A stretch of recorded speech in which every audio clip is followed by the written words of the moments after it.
how I got into the Businessmen's Club was over a dime. I was working at the porterhouse, and I talked them into 20 cents more an hour than the other employees as a raise. But when the union raised the wages 20 cents, they only gave me a dime. Instead of 20 cents more than the other people, they only raised me a dime more, and I was supposed to be 20 cents more. So over that, I got upset and they fired me. These, let's see, let me get a picture of Doyle and myself, because Doyle was going to close the club, 1969. And then, so on July 1st, 1969, this is a picture of Doyle and myself, and I took the club over and kept it open. There was 3 couples in town that talked me into it. I'd been fired at the porterhouse 1 month exactly before. And Rory and Fern Airwood,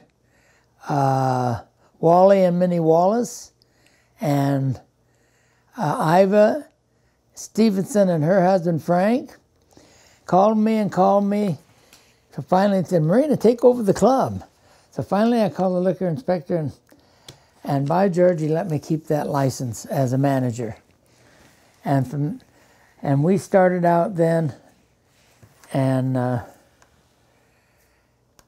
did the Businessmen's Club. And Maxine came and started my books for me. And Maxine worked for me from that time on, 1969. July 1st, I was manager of the Stoke Lake Businessmen's Club. I had the license and I had the opportunity, so I did all my own work there at the club. My dad was my janitor, and we started. He was definitely against me taking over the club as a great father, I tell you. And he let me know it. And he said, the boys have to do this. You can't do this. And so the first day I was open at the club, my dad was the first guy down the steps with my mom. Gave me a $10 bill that I framed for good luck, and then he became my janitor. Pay him $125 a month. And he loved it. And it was a grand time. He'd get all the Greeks down there in the morning when he was cleaning up, and they'd get that matox out and have a Greek story going on for an hour or two, and it was a grand old time. Yeah. 2 years, and then he died. It was I bought it in 69, and my dad died in 71. Just one little, going back just a little bit, you said your dad was totally against the idea. Did you have to convince him, or did he just relent because you were his middle child and you had a strong will? Monday mornings I'd do my wash and my ironing for the week, and my dad's right at that dining room table telling me every minute why I shouldn't take that club over. And we discussed it and argued about it, and I convinced him. But not only did he convinced himself, because he was the first one down the stairs, and he was my wholehearted supporter after I got signed the papers and took it over. Yeah. Sam Malonis, he came into the bar one afternoon, and he's in the business. He had the Bob White Cafe before it was Bob White, probably. But he's one of the Greek men around town. But he came in the bar and he said the bar was round in the corner before I remodeled the club when it burnt. And he said, Marina, he says, you're in business now, and you can't make any enemies. Don't make any enemies, no matter what. And he climbed that bar, and those Greek guys, they loved that I was down there, but they told me what to do all the time. They loved it, you know. In fact, John Pappas, one day as I was walking, I walked from the house to work all the time, and he had that James Tavern across the street. He came clear across the street to me, and he said, Marina, you can gamble now, and you can do this or that, and I'll let you know whatever else happens. And they watched out for me. It was amazing. And here I was in competition with him really now. Here I am, a bar owner, and he's a James Tavern owner, but he was king of the county because John Pappas was known you could get $1 from him or $10, and he'd pace up and down behind the back of the bar and he says, "What do you think I am, the National Bank or something?" And then out his wallet would come and here he'd count out the money he wanted, and it happened over and over, and they always paid him back. He always got his money back. But anyway, he let me know what was going on, and they treated me with respect, and I was a bar owner. So was it a kind of business that you grew it? I mean, how did you grow it back then?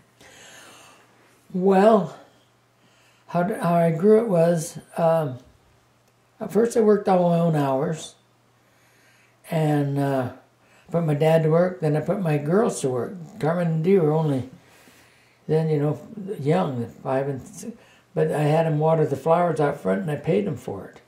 So we made money that way. They both opened a bank account, and they were making a few dollars every month. And then I worked at the Porterhouse from 63 to 69, and I had a good clientele of people, and it was and so I'd call when I wasn't busy. I'd say, "Hey, you guys, come over to Soap Lake and have dinner at Don's and come to the club." So it ended up that I got the Cowboys over there on Thursday nights, right? So if I got the boys, I get the girls. And so Thursday night became a big night for me. The first New Year's Eve, I had the jukebox. And I think I was working it by myself. I might have had one person helping me. But anyway, I can remember my first New Year's Eve with that jukebox. I have to tell this story.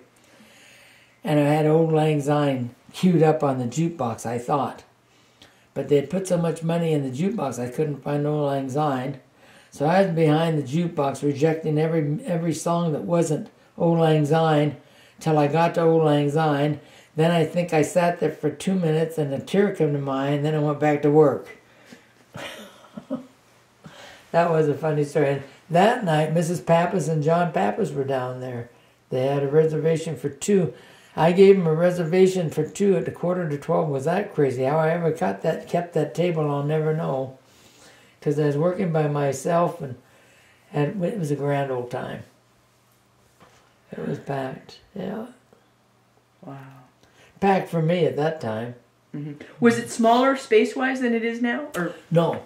Yes. Then it was smaller because the bar was up in this front corner where you came down the stairs, in that corner, rounded in that corner, and then you went back a ways, and there was a big boiler room for the hotel upstairs, and then there was a big long hallway to go on outdoors the back, so it was half the size, probably. It was smaller.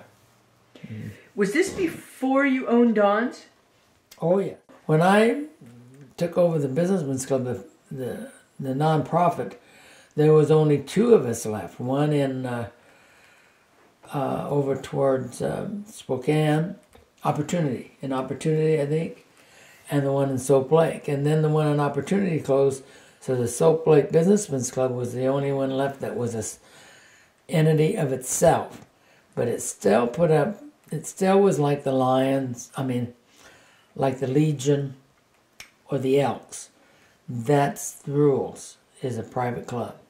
We had a board of directors and ran it like a club, and you had to be a member, sign in, be buzzed in.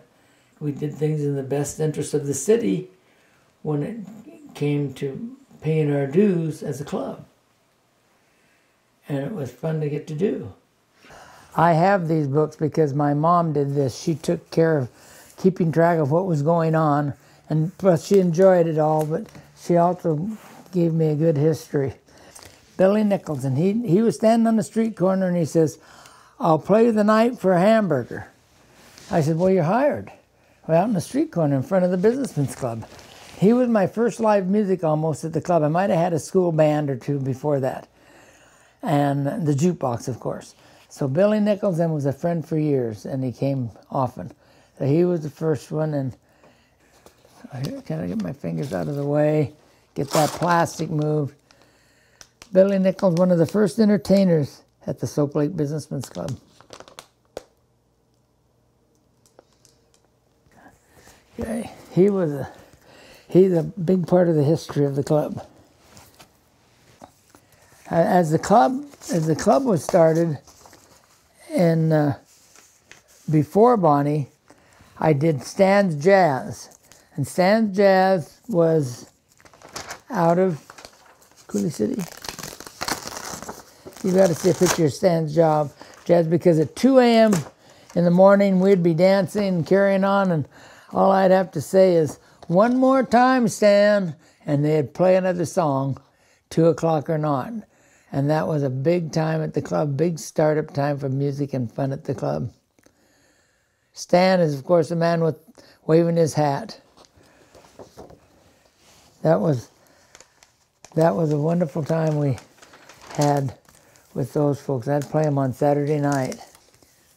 Then the world famous Ink Spots came to town. Bonnie was in town then too, and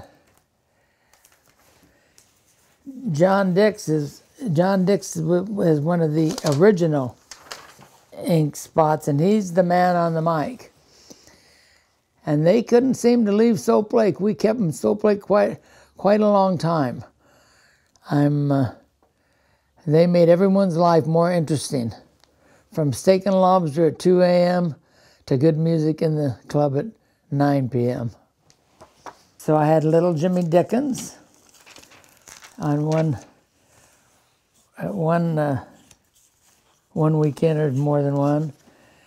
Little Jimmy Dickens in the Soap Lake Businessmen's Club.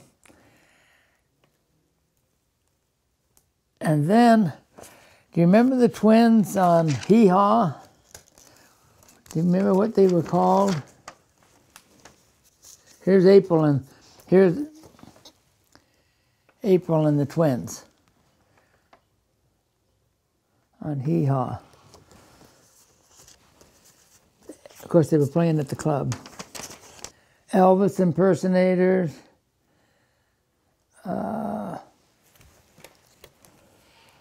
Johnny Russ, that was it. Johnny Russ impersonating Elvis. And he looked like Elvis. The Otwell Twins.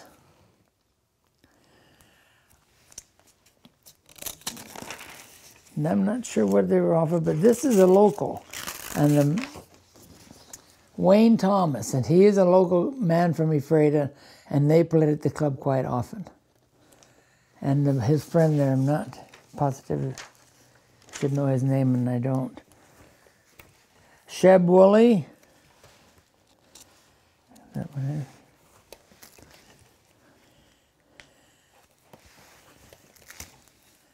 Ava Barber.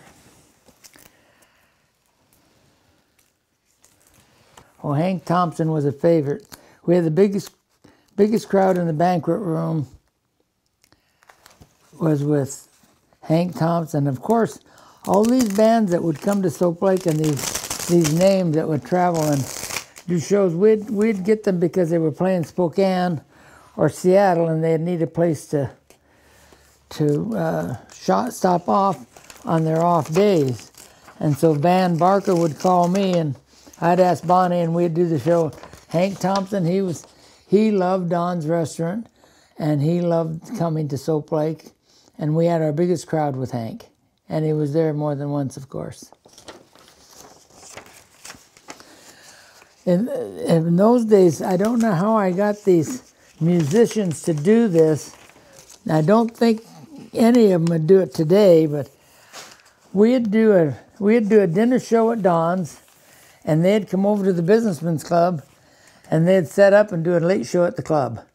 And so I got 2 shows out of them in a night, and it was probably Bonnie might have had something to do with it, because she'd back them up on both sides of the street, and so we had a powerful thing going there. It was fun.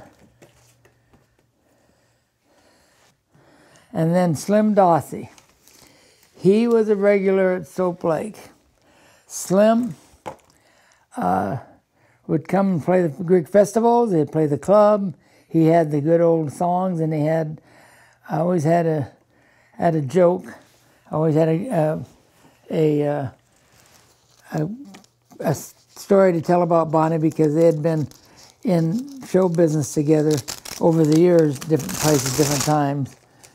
And here's the Haggard twins from Hee Haw. And one of the ones I haven't mentioned was Bobby Helms. He came and spent some time in Soap Lake. So in that day, we were pretty lucky to get a lot of these bands to come and play at the club. And it was possible, one thing made it possible was that Bonnie could back them up, and I didn't have an extra cost, as Bonnie would be part of the week anyway, and they wouldn't have to hire a side band, and so we had that opportunity to promote these people. I mean, I have to show this picture just because it's the people that talked me into taking over the Businessmen's Club. Minnie and Wally Wallace. Great Soap Lakers. And one of the reasons I took over the club, out of the 3 couples, they talked me into taking over the club. It would have been closed all those years and wouldn't have been able to do all the good things it did for my family and the city of Soap Lake. Did it for my family because my dad was my first janitor. The picture I want to show here is the 2 major people at the beginning of the club. Is on the bottom is Brent Miller and myself. Our birthdays are on the same day. He always said he was younger, not the same year, but I didn't believe him. And then Iris Knutson is on the top, right up here on the top. Iris is the bartender at Don's Restaurant and was the best bartender ever. She'd get a little tipsy once in a while on the job, and I never ever did see the woman take a drink. I don't know how she did it. I tried to find out. I could never tell. I just knew that the liquor costs were up on those nights.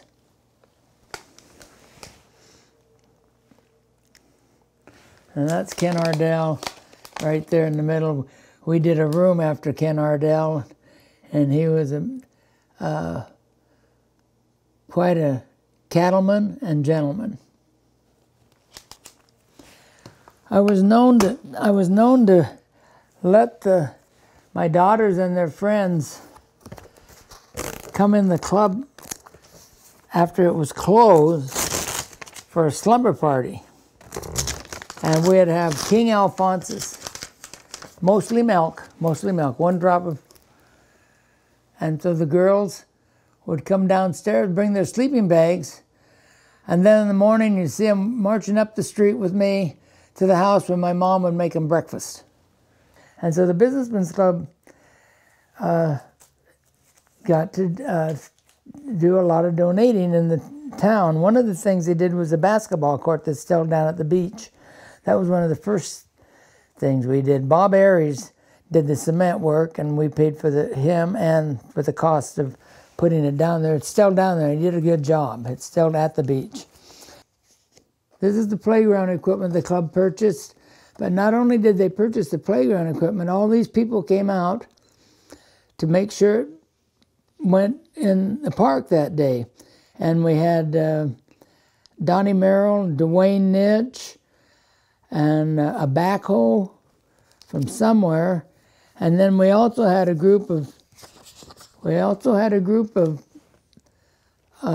people that fed everybody. We had a big picnic afterwards, and that playground equipment is still up, along with that basketball court is still up. So one of the first things the club did for the community is a wheelchair for one of the groups that needed it. This is the one where we did the pie throwing, and the money was to pay for the shopping sign that's still up downtown on the corners. And I'm going to show you the pictures on the other side. Did you get that good enough? It was a pie throwing contest. And so he had to pay money to buy a pie to throw it at Brent or I. And the monies we raised went to pay for that shopping sign for the city. And one of the bigger things the club did was work with the school, became partners with the school to get a grant and to use the money in the school, and the club matched the money for the grant for the Soap Lake tennis courts. That was a big project, and with the school and people donating their time, we built those tennis courts. The Greek Festival built the restrooms at the East Beach. And we supported the fireworks. We're heavy in supporting the fireworks. Soap Lake High School. We did a lot of things with the sports department. And we did that right through the Grant County Fair. The Businessmen's Club did a booth at the fair with Greek food, and the girls basketball team and the different associations in the school would come and work the booth, and then they would get part of the money that was donated, that was made by selling food and working hard. Here the club helped with a $2,000 check to help remodel the police department. We were out of a garbage truck, and so the club offered to match every dollar that was donated to the city of Soap Lake to keep in the garbage business. And we did keep in the garbage business for years. And that helped us do that. Well, didn't you donate the land to the Maskers? Oh, I did that personally, to the Maskers. Hank Warden was in my office early one morning, 7 a.m. The Maskers building there is because of Hank Warden. And he was saying, I heard that Ephrata was going to donate that piece of property across from the railroad track for the Maskers to build a building. And I think we said something like, well, Maskers should stay in Soap Lake. There's no reason for them to go to Ephrata. They've been here for years. And so I said, Hank, I've got this piece of property right down the street there. Let's go look at it and see if it's big enough. And so we walked down to where the Maskers is, and Hank and I decided that'd do, and he ramrodded that Maskers Theater up. And I did donate that piece of property to the Maskers, but he was the key man to that Maskers stand in Soap Lake, and thank God they're there. It's one of the smartest things I did, not only for the city, for the Maskers. When you do something for the city, it turns out you do it for yourself when you're in business. So it works two ways. You don't really do it for yourself, but it ends up that way. This must be the Maskers, the groundbreaking. Everybody with the hard hat and a shovel and the excitement of a new building. We can't forget to mention Earl and Helen Sola, who are great contributors to the Maskers and great people to support them in attendance and in a lot of donations. So we have to remember them. Ink spots and Bonnie guitar. Those were the days. All those years we had all these different entertaining people going on, and what a privilege it was to get to run the Businessmen's Club and do all these fun things. It was fun.